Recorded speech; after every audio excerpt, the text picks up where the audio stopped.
এভাবে আর পারা যাচ্ছে না তরিকুল, তার চাইতে পুলিশের কাছে ধরা দেই, পুলে থাকা আর জেল খাটাই একই কথা। এত সহজে হার মারলেন ভাই, এরকম করে ভাঙ্গে বললে তো চলবি না। পুলিশ ধরলে আস্ত রাখবি মনে করতেছেন, হার হাড্ডি একবারে ভাঙ্গে ফেলাবি, আর আমরা যে রাজনীতি করার স্বপ্ন দেখতেছি সেটা আর হবি না। দীর্ঘদিন হলো ফোন বন্ধ রাখে মনে হচ্ছে কারো গলা টিপে ধরে রাখছি তরিকুল। এইভাবে যোগাযোগ বিচ্ছিন্ন থাকাটা ঠিক হচ্ছে না, ফোনটা অন করবো নাকি? পাগল হোসেন, যে ভয়ে টিভি পর্যন্ত চালায় নাই আর ফোন অন করবে চাচ্ছেন? পুলিশ এখন শক্তিশালী ডিভাইস দিয়ে যেভাবে ট্র্যাকিং করে, ফোন অন করলে মুহূর্তের মধ্যে ধরে ফেলাবি। সেটাই তো হলো, না জানি ওদিকে কি কি হয়ে যাচ্ছে। মিন্টুকে কি খবর পাঠাছো নাকি তোমার ওই লোক আবার ধরা বললো? এত চাপ নিচ্ছেন কে মোল্লা ভাই? ওয়াক যে কামে পাঠাচ্ছে ঠিকই করে আসবি। আমাদের নিজের সেফটির জন্য তো এইটুকু স্যাক্রিফাইস করাই লাগবে। যেভাবে চারদিকে শত্রু উৎপাতে আছে, কোন দিক থেকে কি করে বোঝা যায়। সবকিছু তোমার বলদামির কারণে হচ্ছে। এত সূক্ষ্ম প্ল্যান করছিলাম, উল্টা পাল্টা কর্মকাণ্ডের কারণে সব ধূলিসাৎ করে হেলাছো। এখন এইগুলো বলে লাভ আছে? যা হবার তা হয়ে গেছে। আর বলদামি করছেন কৃষক, চেষ্টা তো আর আমি কম করি নাই। প্রস্তুতি তো ভালোই নিয়েছিলাম, মাদারি শামসুর জন্য সব ভণ্ডুল হয়ে গেছে। কি ব্যাপার, দরজা খোলার শব্দ বললাম, মনে হচ্ছে কেউ আছে, যা দেখো তো। আচ্ছা ভাই, আপনি বসেন, আমি দেখিচ্ছি। হাই রে মিন্টু, তুমি আছো? না আসে আর উপায় কি? আপনাকে এরা লোক যায় যদি খবর না দিত তাহলে তো খোঁজই পেতাম না। তে দুইজনে ইনকে করে ফোন বন্ধ করে রাখছেন কি জন্য? কিছুই তো করার নাই মিন্টু, যেই সিমই ব্যবহার করি না কেন পুলিশ তো ট্র্যাকিং করে ঠিকই বার করবে। এই জন্যই তো ফোন বন্ধ করে রাখা লাগছে। একেবারে বোকার মতো কাজ করে ফেলাছেন, এই জন্যই তো লুকে থেকে কষ্ট পাওয়া লাগিচ্ছে। তার মানে? মানে টানে কিছু না, দেশে তো অনেক কিছু ঘটে গেছে, নিউজ টিউজ কি দেখেন না? কেমনে দেখবো? তরিকুল তো এটা টিভি পর্যন্ত চালু করে নাই, বাইরে ডিশের লোকরা এসে চিনে ফেলাবি এই জন্য। তে তুমি কি নিউজের কথা করছো মিন্টু?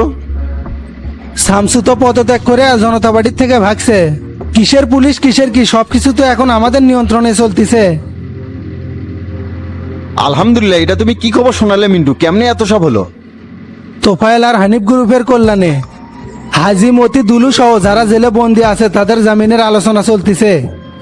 যাক, তোমার খবর শুনে এতদিন পর দিলে পানি আসলো।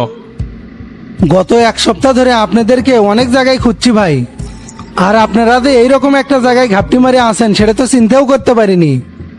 কি করবা মিন্টু, সিবাত যে পড়ে গেছিলাম। তে নতুন করে জনতা পার্টির সেক্রেটারি কেটা হলো? এখনো হয়নি, ভোটাভুটির মাধ্যমে নির্বাচন হবে। এখন চলেন তো, আপনাদের জন্য সবাই ওয়েট করতেছে। মিন্টু, তাহলে আমার মামলাগুলোর কি হবে? জনসম্মুখে গেলে না আবার গ্রেপ্তার হওয়া লাগতে পারে। আপাতত আপনি আমাদের সাথে চলেন, কয়েকদিন ঢাকাতে সেফ থাকেন, তারপরে দেখিচ্ছি বিষয়টা। এ মোল্লা ভাই, ওঠেন তো এর থেকে। আচ্ছা চলো ভাই। প্রথমে সরি করছি, কাল বিকেলে আসার কথা আসলে, কি করবো কন, বাসর যা দেখি বাচ্চাটা অসুস্থ, তাই আর আসতে পারিনি। এগুলো নিয়েই দৌড়াদৌড়ির মধ্যে আসছিলাম। তোমার বাচ্চার আবার কি হচ্ছে সুমন? হাম ধরছে, কোত্থেকে যে কি হয়ে গেল কিছুই বুঝতে পারলাম না। কি বলো, আমের টিকা কি দেওয়া ছিল না? কেমনি দিম, টিকেই তো দেশে আসিল না। এই টিকের জন্য আজ দেশে কি ভয়াবহ অবস্থা শুরু হয়েছে বুঝতে পারতেছেন? সেটা তো হচ্ছেই, তবে আর সমস্যা হবে না, আমের টিকা চলে যাচ্ছে। তে তোমার বাচ্চার এখন কি অবস্থা, সুস্থ আছে তো? মোটামুটি সুস্থ ভাই, এখন বাকিটা আল্লাহ ভরসা। যাই হোক, এখন মূল কথাই আসি সুমন। হাজি মতি দুলু সহ জনতা পার্টির সিনিয়র নেতারা যারা জেলে আছে এদের জামিন করাতে হবে। সকল ডকুমেন্টস তোমাকে দিয়ে দিচ্ছি, আজকে তুমি হাইকোর্টে জামিনের আপিল করবা। আপনার কাছে তো আর ফলস কথা কোয়া যাবি না ভাই, অন্য কোনো মামলার আসামি হলে বলতে পারতাম জামিন হয়ে যাবি। এগের জামিনের জন্য বার কাউন্সিলের সাংগঠনিক সম্পাদক নরেশ কাকা দীর্ঘদিন হলে চেষ্টা করে যাচ্ছে, করাবার পারে নাই। অ্যাটর্নি জেনারেল বারবার এটা আটকে দিছে। এই মেয়ে, এখন আর সেটি নাই, তোমাকে যা করতে বলতেছি সেটা করো, বাকিটা আমি দেখেছি কেমনে কি করা লাগে। ঠিক আছে ভাই, রাজনৈতিক ভাবে যদি সমাধান করে পারেন তাহলে তো আর চিন্তার কিছু নাই। আচ্ছা ঠিক আছে, টাকা পয়সা নিয়ে কোনো টেনশন করো না, তোমার অ্যাকাউন্টে চলে যাবে। তাহলে এখন তুমি কাগজপাতি নিয়ে যা আপিলের প্রসেসিং শুরু করে দাও, বাকিটা আমি দেখিচ্ছি। আচ্ছা ঠিক আছে ভাই। তোবেল ভাই, আসসালামু আলাইকুম। ওয়ালাইকুম আসসালাম। মন্ত্রী সাহেব, তোমাকে তো পাওয়াই যাচ্ছে না বারে। সরি ভাই, ফোনটা পিক আপ করতে পারিনি, গতকাল থেকে খুব চাপের মধ্যে আছিলাম। তো কি অবস্থা বলেন তো? অবস্থা বলতে সভাপতির সাথে আমার কথা হচ্ছে, সিনিয়র যত নেতা জেলে পড়ে আছে তাদেরকে জামিন করানোর ব্যবস্থা করতে হবে। দলের স্থায়ী পরিষদ এই সিদ্ধান্তই নিছে। ভাই, সামান্য জামিনের ব্যাপারে আমাকে বলা লাগে, নিয়ম অনুপাতে প্রসিকিউর মানিয়ে জামিন করে ফেলেন। যে হারে নিয়মের ঢাকঢোল পিটাচ্ছ, তুমি কি জনতা পার্টির বাইরের কেউ নাকি? জামিন যে কোনটি আটকে আছে সেটা তুমিও জানো, আমিও জানি। হাইকোর্টে আজকে আমি আপিল করাচ্ছি, কেমনে কি করা লাগবে সেটা সবকিছুর বন্দোবস্ত তুমি করে দিবা। আর ভালো করে মনে রাখিও, দলে কিন্তু শামসুর কাহিনী শেষ হয়ে গেছে। ঠিক আছে ভাই, আমি ব্যবস্থা নিচ্ছি।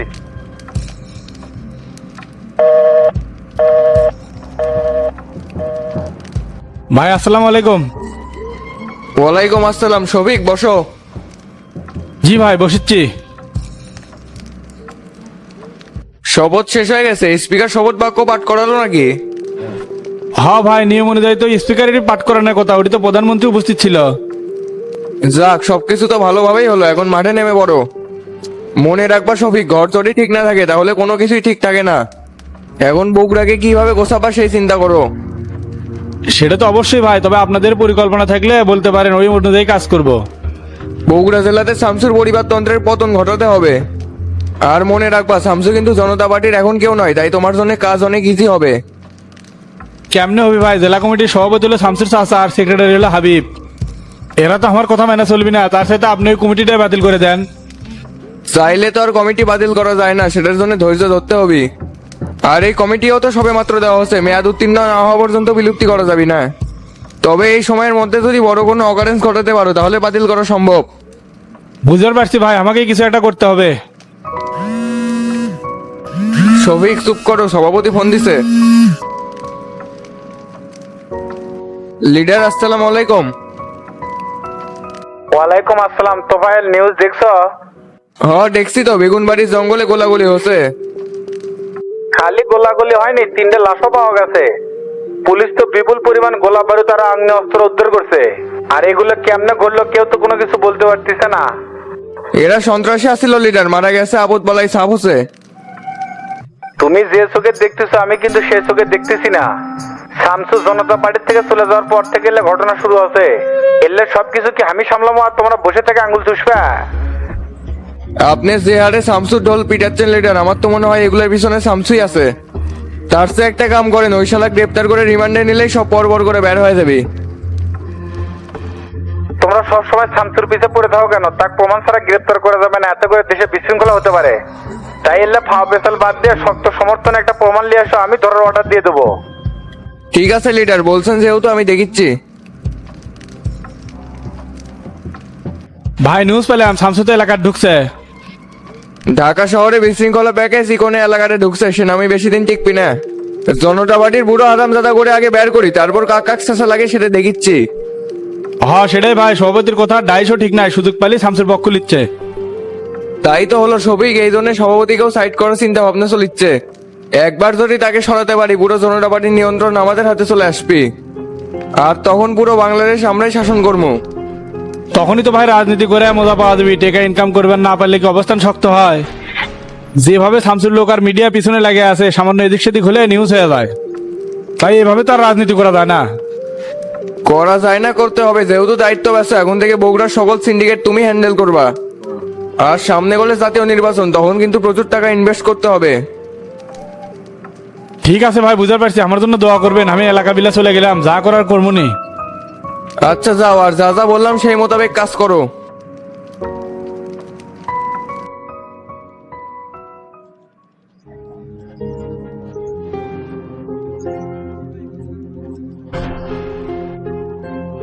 এই বেটা রাজনীতি বুঝিস না, দল করিস কৃষক মজদুর পাবে আটকে তুছিল কি জন্য? শামসু, মাথা ঠান্ডা করে এদিকে এসে বসো তো। কেমনে মাথা ঠান্ডা করি কন? তো তাক আমি এই কথা কছিলাম।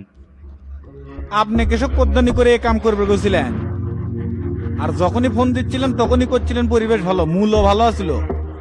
আপনাকে রে ভুলে আমার কত বড় ক্ষতি হচ্ছে সেটা কি বুঝতে পারতেছেন? এই মাদারির জন্য আমি জনতা পার্টির থেকে পদত্যাগ করছি। ভাই ইল্লা শব্দ ছবিকের ওই ভোটের আগে মজুরবে ঘাত করে ইল্লা করছে। বগুড়াবাসী আনকামক বুড়োজিন করে কয় না, মাথায় মাল আছে। কেরে মজদুর বাবার সাথে যখন বসছিল তখন আমাকে ফোন ধরে দিল না কৃষক। আমি যদি একটা কথা বলতাম তাই কি ফলাতে পারত বে? আমি আর হাবিব ভাই তাকে অনেকবারই বোঝানোর চেষ্টা করছিলাম শামসু। শুধু কি তাই, আমি তো তোমার কথাও কছিলাম, কিন্তু তাই তো কোনো কথাই কানে নেয়নি। সবাইকে দিয়ে যদি সব কাজ হতো তাহলে দুনিয়াতে তো ভেদাভেদ আর উঁচু নিচু থাকতো না। তা হাবিব ভদ্রলোকে দেখিচ্ছি না, অনেককে আবার ফোন দিয়ে দাওয়াত দিলে এসে লাগবে নাকি? তাক তো অনেকবারই ফোন দিলাম, তাই তো রিসিভই করিচ্ছে না। শামসু ভাই যে আসতেছে সেটা তুমি জানি, তে ফোন ধরবে না কি জন্য? নাকি তলে তলে আবার কোনো কাহিনী তৈরি করতেছে? ভাই হাবিব কিন্তু ডিস্টার্ব আছে, এই কিন্তু ভোটের মধ্যে 2 নাম্বারই করছে। তুই যে হুম্মুত করে এটা কথাগুলো, তার কি কোনো প্রমাণ আছে?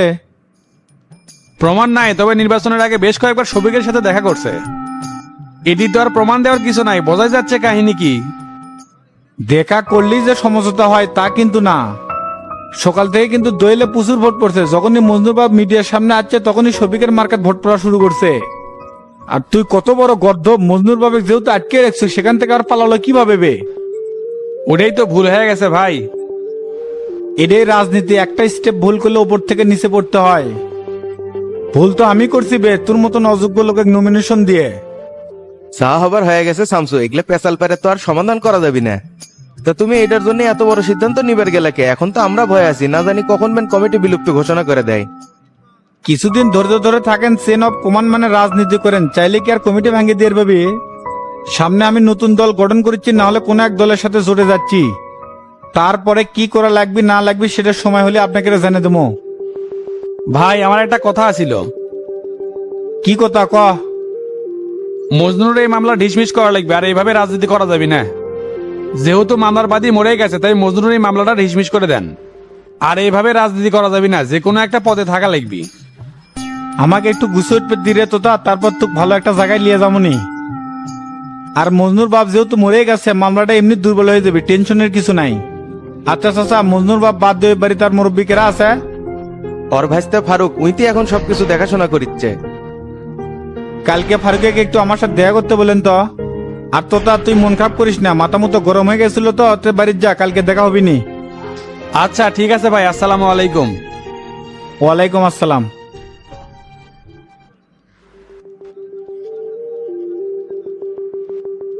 এ রমজান ভাই যে মেলা দিন পর আমাদের এলাকাতে আসলেন, তে কিংকা আছেন?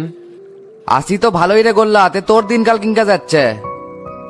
স্যাংরা বয়সে বিয়ে করতে একের চেয়ার আমি এটা ফুলে ফেলাছু। কি আর করমু ভাই, প্রেম করছিলাম, ইটি ওটি থেকে খালি বিয়ের প্রস্তাব আসে, তাই আর ড্যানবাম না থেকে বিয়ে করে ফেলাছি।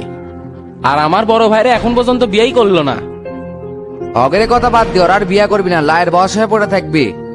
জন্ম মৃত্যু বিয়া সব উপর হাতে, যখন বিয়ার ফুল ফুটবি কেউ আটকাতে পারবি না। আর তোর যে একটা ছোট ভাই আছিল না, করে কথা কয় যে ওই কুটি। ও বুঝতে পারছি, উয়া মিজানের কথা করছেন, খুবই দুষ্টু, কথাই শোনে না। কাজ কাম থাকলে শেষ করে ওই যে বাইরে যায়, মেলা রাত পর্যন্ত ভক্কর চক্কর করে তারপর বাড়িতে আসে। আজকেও গেছে মনে হয় কোনোটি, চলে আসবিনি? চ্যাংরা কিন্তু একের সাইজের আছে রে, রাজনীতির চক্করে এলা ভক্কর চক্কর করবি। হ ভাই ঠিক আছেন, তে আপনি ভিতরে যান, টেরা ভাই আছে, আমি মিজানে খুঁজে নিয়ে এসেছি। আচ্ছা ঠিক আছে, যা। শামসু ভাইয়ের সাথে দেখা করে আসলাম রে ডন। এটা কোনো কাম করলেন ভাই? আমাকে সাথে নিয়ে গেলেন না, দেখা করে আসলাম নে। সমস্যা কি, কালকে যা দেখা করিস। আর যা শুনে আসলাম, শামসু ভাই বলে আমাকে এমপি বানাবেন না পারে পদত্যাগ করছে। এই কথা শুনে তার প্রতি তো সম্মান আরো বেড়ে গেল রে ডন। এই ভুয়া কথা আপনি কেটে গেলো, খায়া দেয় তার কাম নাই। ওনার মতো লোক এত ছোট বিষয় নিয়ে পদত্যাগ করবি, আপনি এটা বিশ্বাস হলো? হবে, শামসু ভাই নিজের মুখ দিয়ে কথা কোসে। আরো করলো নতুন দল গঠন করবি, না হলে বড় কোনো শরিক দলের সাথে যোগ দিবি। তার মানে কি জনতা পার্টি থেকে একেবারে বিদায় নিচ্ছে? নিচ্ছে কি রে, একেবারে নিয়েই ফালাছে। আর হাবিবের কাহিনী কিছু বুঝলাম না, শামসু ভাই আসছে জানেও দেখা করে নাই, আর মাস্টারের ফোনও ধরে নাই। কোন কি কোনো সমস্যা আছে নাকি তার? সমস্যা আছে তার, তলে তলে নিশ্চয়ই কোনো ফোন দিয়ে দিচ্ছে। ওই লোকের ভাব গতি তো সুবিধাজনক মনে হচ্ছে না। মিসাই এমপি হওয়া পেলাম না, ফাঁকের থেকে সেক্রেটারি পদটা ছেড়ে দেওয়া লাগলো। হোক ভাই, দুঃখ করেন না, রান্না বাড়ি করে রেডি করছি, ফ্রেশ হয়ে এসে খেয়ে নেন। আচ্ছা ঠিক আছে। গুরু কি মাল খাওয়ালু রে, দুনিয়াদারি ঘোরা শুরু করছে। এটাই তো পিনিক ভাই, মনে করো দুনিয়াটা কেউ নাই, খালি তুমি আছো। আর শোনো, বাড়ির যে এমন ভাত ধরবে কেউ জানি বুঝতে না পারে যে তুমি কিছু খাসো, না হলে তোমার বউ যে খাটাসের খাটাস, তোমার বুঝবার পারলেই কিন্তু শেষ নেই। কি কলু রে মিজান? নাই রে, কেউ নাই, গোলাপি আমাকে ছেড়ে চলে গেছে। হ্যাঁ রে, গেছে বলতে গোলাপি ভাবির কি হচ্ছে? আমার সাথে ঝগড়া করে বাপের বাড়ি চলে গেছে রে। ওকে যে আমি কত ভালোবাসি এটা বুঝতে পারলাম না, সংসারে বয়স হয়ে গেল 10 বছর। কে করছ ভাবিক যেহেতু এত ভালোবাসো তাহলে ফোন দেখে নিয়ে এসে পারো না? ফোন দিচ্ছি তো ধরে না, আমি আসলে এত রাগ হলে হয়? কি করি নেই তার জন্য দিন রাতে এক করে খাটিচ্ছি, তারপরও রাগ করে চলে গেল, আমার কথা একবারও ভাবলো না। রাখ না ভাই, এটা অভিমান। তুমি যেরকম ভাবিক ভালোবাসো ভাবিও দেখো তলে তলে তোমাকে ভালোবাসে। তুই তো জারে আসু রে, বিয়ে না করে তলে তলে সবই বুঝিস। সবই ওই মালের কেলমা ভাই। তে বিড়ি খাবে লাগামো? কে রে এত রাতে জারে করতে গেল? মাল খেয়ে কি ভুলভাল দেখেছি নাকি? মিজান আমি যা দেখেছি তুইও কি তাই দেখেছ? এ ভন্ডরা সবই ঠিকই আছে। কাপ সারছে রে আজকে কোন চলন দেয়? ক্যানাল ভাই তুমি এটি কি করিচ্ছ? ক্যানাল ভাই তুমি এটি কি করিচ্ছ? ও সোনা ভাই রে, আমার সব শেষ হয়ে গেছে, এই জীবন আর রাখবো না, সব তছনছ করে ফেল দেবো। ক্যারে হারামজাদা তুই এক কি খেলাছু যে উল্টা পাল্টা বকিচ্ছে? ভাই আমার কোনো দোষ নাই, অনেকে চলে গেছে তাই নিজের টাকার মাল কিনে নিচ্ছে, আমিও খাসি। এ মিজান ফ্যাজলামের কিন্তু সীমা আছে। শামসু ভাই এলাকার চলে যাচ্ছে আর তোরা এটি মাল খায় ভন্ডামি করিচ্ছ। আর তুমি বুড়ো একটা মধ্যে হয়ে গেছো, আক্কেল জ্ঞান কাণ্ড কিচ্ছু হয়নি। বউ রাগ করে বাপের বাড়ি গেছে, 2-4 দিন পর চলে আসবি নে, তার জন্য মাল খাওয়া লাগে? এ মিজান আয়না লেখ নিয়ে তুই ওর বাড়ির যায়, আজকে রাতে ওর সাথেই থাকিস। না হলে শামসু ভাইয়ের হাতে যদি ধরা খাস একেবারে হাড়াড্ডি গুড়া করে ফেলাবি, এমনিতে মাথা গরম আছে। না রে ভাই, তুই আর আমাকে ওই বাড়ির যাবার কইস না, যদি যা গোলাপিক না দেখি আমার কলিজা ফেটে দেবে। হাই রে আমার মজনুরে, লাইলির জন্য এটি ম্যাও ম্যাও করিচ্ছে। তাহলে হামাগরে বাড়ির সামনে যে গুদাম ঘর আছে না, ওটি থাকা লাগবি, বাড়ির ভিতরে যাওয়া যাবি না। রাজি থাকলে আমার সাথে চলো, না হলে এটি থাকো, বাড়ির দিকে জানি দেখি না। হক হক চলে, তাও এটি থাকা যাবি না। হাই রে মশা। ক্যারে বসে আসু, ক্যানাল ভাই ধরে পারিস না, ধরে ধরে লিয়াই। আচ্ছা মাই ঠিক আছে।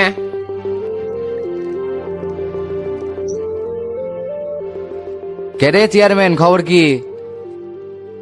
আলহামদুলিল্লাহ ভালোই আছি রমজান ভাই। তে কো ঢাকাত গেলাম, আপনার সাথে তো দেখা হলো না। কেমনে দেখা হবি রে, আমি তো চট্টগ্রামে আসছিলাম। আমি আসার আগে তো তুই চলে যাচ্ছ, ওই জন্যই দেখা হয়নি। তে মানিক ভাইয়ের কাছ থেকে তো সবই শুনলাম, এত সব কেমনে হলো? ওরা যদি আপনার কোনো ক্ষতি করে ফেলালো নি? যাক আল্লাহ বাস আছে, পরে তো ওস্তাদ সবগুলো কি শেষ করে ফেলাছে। তে এই শালাটা কেটে আসলো, কিছু জানবার পারছিলেন? ডি গ্রুপ ব্ল্যাক বেঙ্গল আন্ডারওয়ার্ল্ডের একটা অংশ। শালারা কারো ইচ্ছারে আমাদের পিছনে লাগছিল। ও শুনে তো সেই খারাপ লাগছিল ভাই। তে ওস্তাদ কোনটি? মাস্টার চাচার সাথে আছে, আসবি নি এখন? তাহলে ফ্রেশ হয়ে নেন রমজান ভাই, ওস্তাদ আসুক একসাথে খাওয়া দাওয়া করবো নি। আচ্ছা ঠিক আছে।